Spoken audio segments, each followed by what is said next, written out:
বুবু আসতে চায়, মাঝে মাঝে আসতে চায়, বুবুটা আসা দরকার। কতদিন ধরে পাগলিটার দেখা নাই। কথা বলেন ঠিক না ঠিক?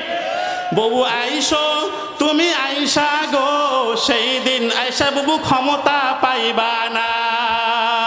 বুবু আইসো, বুবু আইসো গো, সেই দিন আইসা বুবু ক্ষমতা পাইবা না।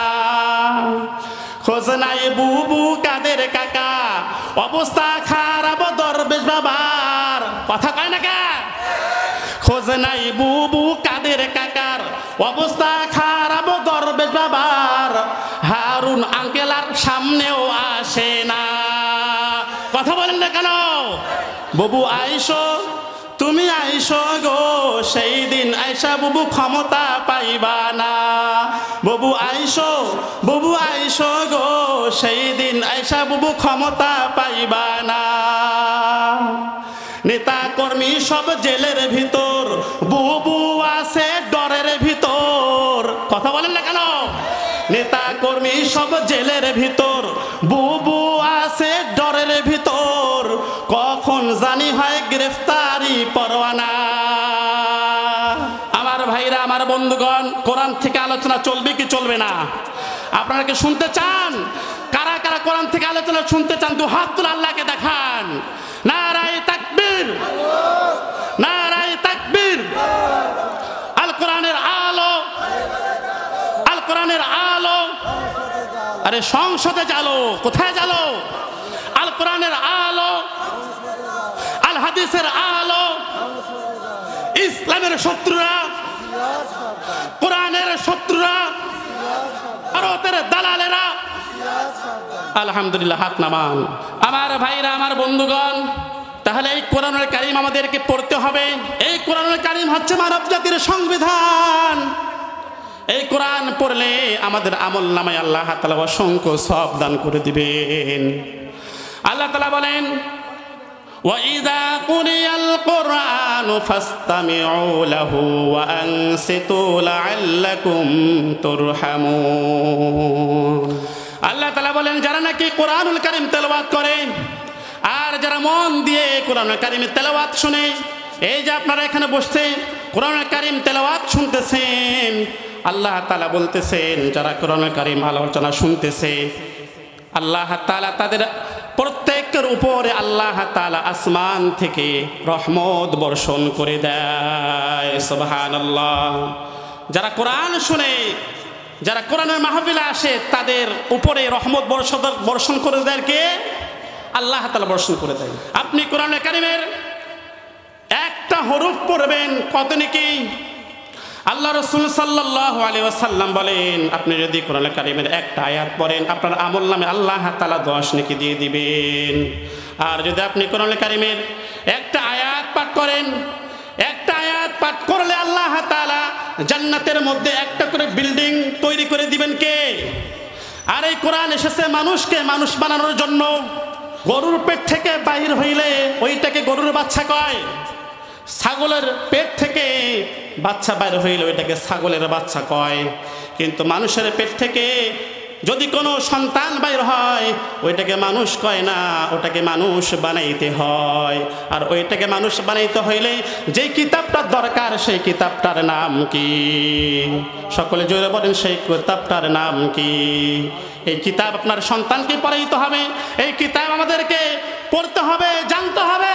তাহলে আমাদেরকে আল্লাহ তাআলা মানুষ বানাই দিবেন। কি বানাই দিবেন? পৃথিবীর জমিনে যারা নাকি কোরআন শেখে এবং শিখায়, তারা হচ্ছে সর্বোত্তম জাতি, তারাই হচ্ছে সর্বশ্রেষ্ঠ জাতি। যারা নাকি কোরআন শেখে এবং শেখায়, তারাই হচ্ছে পৃথিবীর জমিনে সর্বশ্রেষ্ঠ জাতি। সুবহানাল্লাহ। আমাদেরকে কোরআন শিখতে হবে। কি শিখতে হবে? কোরআন শিখতে হবে, ইলম শিখতে হবে। ইলম শিখার জন্য আল্লাহ রাসূল বলেছেন, তালাবুল ইলমি ফারিদাতুন আলা কুল্লি মুসলিম। প্রত্যেক পুরুষ এবং নারীর জন্য কোরআনে কারীম তেলাওয়াত করা হচ্ছে কি? ফরজ। কি জন্য ফরজ? ইলম দিয়ে যা দেখা যায়, আকল দিয়া জাগতিক শিক্ষা দিয়ে তা দেখা যায় না। আকল দিয়া যা করা যায় এটা অল্প, কিন্তু ইলম দিয়া যেটা করা যায় এটা হচ্ছে অনেক বেশি। এটা অনেক বেশি। আল্লাহ রাসূল সাল্লাল্লাহু আলাইহি ওয়াসাল্লাম বলেন, আকলের পাওয়ার কম, ইলমের পাওয়ার বেশি। চোখের পাওয়ার কম, সূর্যের পাওয়ার বেশি। যে কারণে আপনি চোখ দিয়ে সূর্যের দিকে বেশিক্ষণ তাকাইতে পারবেন না। যদি আপনি সূর্যের দিকে বেশিক্ষণ তাকান তাহলে আপনার চোখটা অন্ধ হয়ে যাবে। বেশিক্ষণ তাকাইতে পারবেন? পারবেন না। তা আল্লাহ রাসূল বলেন যেরকম চোখের পাওয়ার কম, সূর্যের পাওয়ার বেশি, ওই রকম ভাবে আকলের পাওয়ার কম, ইলমের পাওয়ার বেশি। তবে হ্যাঁ, আকলের পাওয়ারটা দুনিয়াতে একটু বেশি হতে পারে। আপনি আকল দিয়া দুনিয়ার জমিনে আপনি প্লেন বানাইতে পারবেন। প্লেন বানাইয়া আপনি 2000 ফিট, 1100 ফিট, 1200 ফিট উপরে আপনি উঠতে পারবেন। এটা আপনি যে বানাইছেন, এটা বানিয়ে আপনাকে বাহাদুরি করা যাবে না। কেননা আকাশ দিয়া চিল, শকুন, টিয়া, ময়না তারা পৃথিবীর আদিকাল থেকে তারা উড়ে বেড়ায়।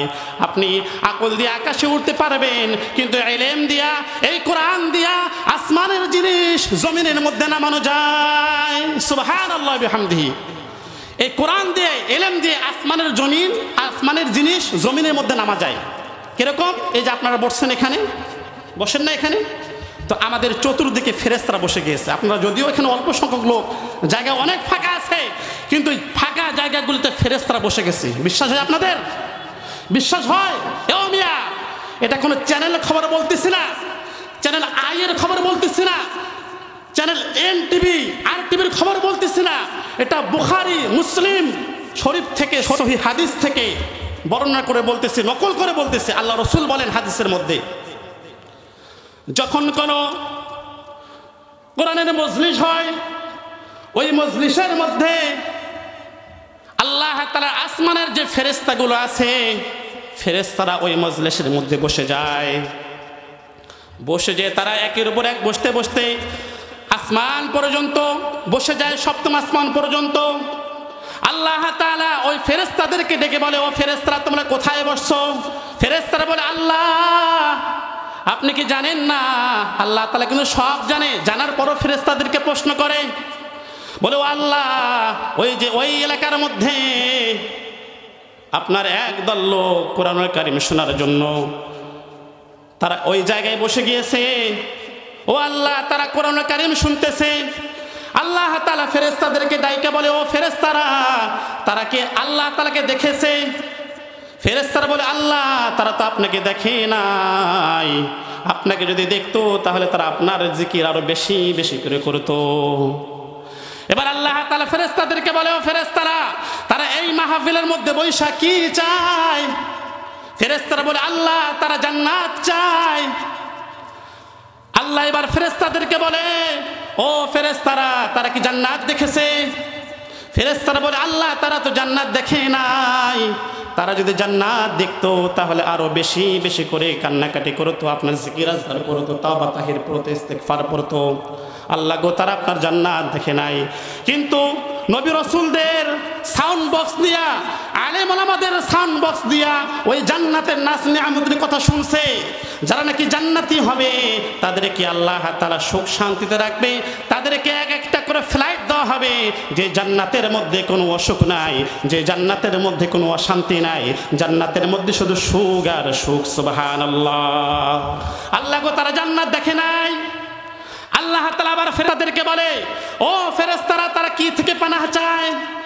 ফেরেশতারা বলে, আল্লাহ তারা জাহান্নামের আগুন থেকে পানাহ চায়, জাহান্নাম থেকে পানাহ চায়। আল্লাহ তাআলা ফেরেশতাদেরকে বলে, ও ফেরেশতারা, তারা কি জাহান্নাম দেখেছে?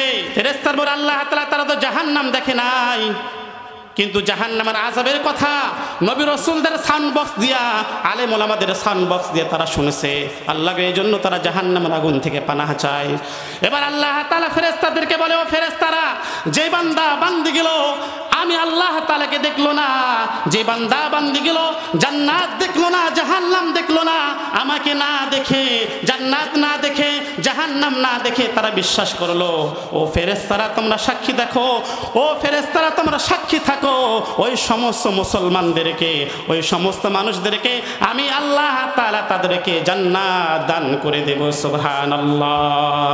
এসো না আল্লাহর নামে গান গাই, এসো না না মন প্রাণ জোড়াই, এসো না আল্লাহর নামে গান গাই, এসো না মন প্রাণ জোড়াই। আল্লাহু আকবার বলে আল্লাহু আকবার, সবাই আল্লাহু আকবার বলে আল্লাহু আকবার, আল্লাহু আকবার বলে আল্লাহু আকবার, আল্লাহু আকবার বলে আল্লাহু আকবার, আল্লাহু আকবার বলে আল্লাহু আকবার। ও মধুর নামটি মিঠায় হতাশার জ্বালা, ও মধুর নামে শেখ নুমে আসে, ও মধুর নামটি নিলে হৃদয় হাসে, ও মধুর নামে সুখ নেমে আসে, ও মধুর নামটি মিঠায় হতাশার জ্বালা, গলেতে পরো ও নামের মালা, এসো না আল্লাহর নামে গান গাই, এসো না মন প্রাণ জোড়াই। আল্লাহু আকবার বলে আল্লাহু আকবার, আল্লাহু আকবার বলে আল্লাহু আকবার। তাহলে আমরা আমাদের সন্তানদেরকে আমরা ইলম শেখাবো। কি শেখাবো? ইলম শেখাবো। ইলম শেখার মাধ্যমে আল্লাহ তাআলা আসমান থেকে রিজিক পাঠিয়ে দিবেন। আল্লাহ তাআলা আসমানের জিনিস আপনার ঘরের মধ্যে আল্লাহ তাআলা পাঠিয়ে দিবেন। সুবহানাল্লাহ। ইলম শিখাইলে আপনার সন্তানটা মানুষ হবে। আপনার সন্তানটা আপনাকে গালি দিবে না, আপনার সন্তানটা আপনার সঙ্গে বেয়াদবি করবে না। কি করবে না? বেয়াদবি করবে না। ইলম শিখাইতে হবে। আপনি বাবা হয়েছেন, বাবা হয়ে আপনার দায়িত্ব শেষ না, আপনার দায়িত্ব আরো কিছু রয়ে গিয়েছে।